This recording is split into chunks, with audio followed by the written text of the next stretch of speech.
დღეს მინდა გამოვეხმაურო საქართველოს უზენაესი სასამართლოს თავმჯდომარის არჩევის საკითხთან დაკავშირებულ დისკუსიას და კერძოდ მინდა ყურადღება გავამახვილო თვითონ უზენაესი სასამართლოს თავმჯდომარის კანდიდატის წარდგენის და შემდეგ მისი დროულად არჩევის საკითხის მნიშვნელობაზე.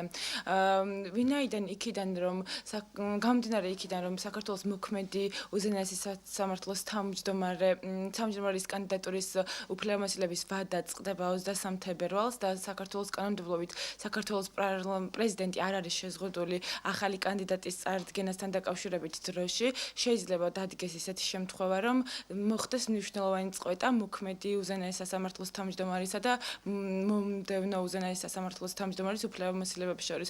აღნიშნული დასკვნის საფუძველს იძლევა ის ბოლოდროინდელი პრაქტიკაც, რომელიც აშკარად ცხადყოფს, რომ საქართველოს პრეზიდენტსა და საპარლამენტო უმრავლესობას რიგ საკითხებთან დაკავშირებით განსხვავებული პოზიციები აქვს. ამასთან საქართველოს კონსტიტუციის 91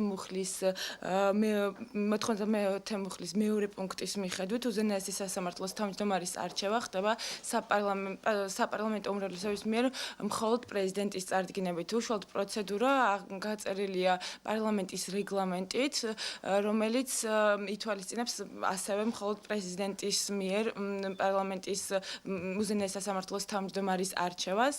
აღსანიშნავია, რომ პარლამენტის რეგლამენტის მიხედვით პრეზიდენტს მხოლოდ ორჯერ შეუძლია და იგივე კანდიდატის არჩევა, თუმცა ეს არ არის საკმარისი მექანიზმი იმისა, რომ გარანტირებული იყოს რომ დიდი წყვეტა არ მოხდება უფლებამოსილებებს შორის.